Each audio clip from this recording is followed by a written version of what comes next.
First off, congratulations on the new show. Thank you. Absolutely amazing. Now, give us a little bit about the premise of the show. Is it a makeover show? Is it I'm going to take you shopping show? Or is it a little bit of everything?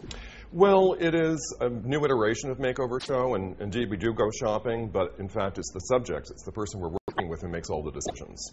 I'm working with the supermodel Veronica Webb, who's fabulous, and she and I are sort of joined at the hip in the show, and we begin by visiting our subject in her home, and it's not an intervention. The people with whom we work contact us and say, I'm in a fashion rut and I need your help. But they're expecting that we're going to be making a lot of decisions for them and basically telling them what to wear, and we're not. That's not what we do at all. It's really about who is this person, with whom does she interact, what's her role in life, and how does she want the world to perceive her. So it's very individualized for each person. We have people from different walks of life, different sizes and shapes, different ages. So there's really, hopefully, there's something for everyone in the audience. What's wonderful about the show is that you use real women. We use real women. It's not celebrities. It's not someone who already has some fashion sense. It's real women, everyday women who sometimes just kind of get lost in the shuffle and sort of just need a little guidance. Precisely. I couldn't have said it better. Now, what's the difficulties that most women have when you encounter and you go to their homes and, like you said, not an intervention, but you're there to help them out? What's the one thing that it's difficult about them in terms of picking their personal style? I think the most difficult thing is that most people really don't have a critical objectivity about what they look like in their clothes.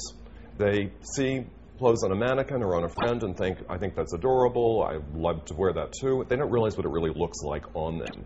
So we bring critical analysis to proportion, silhouette, color, texture, and pattern, and really want to educate our subjects, and ideally the audience too, about what's right for them as an individual and how to look at themselves objectively.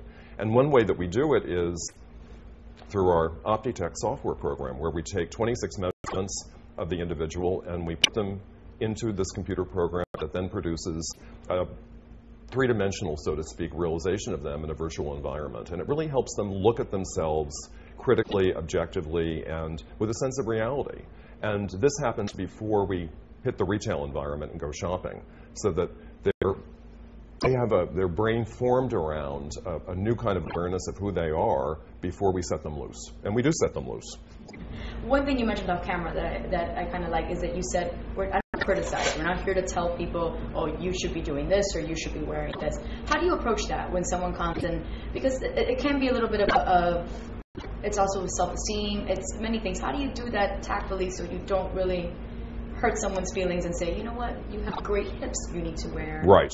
Well, indeed, you're right. It is about self-esteem and not wanting to damage that. And we say, we're not criticizing you. I'm not criticizing you. I'm talking about the clothes that you're wearing. And you can do better.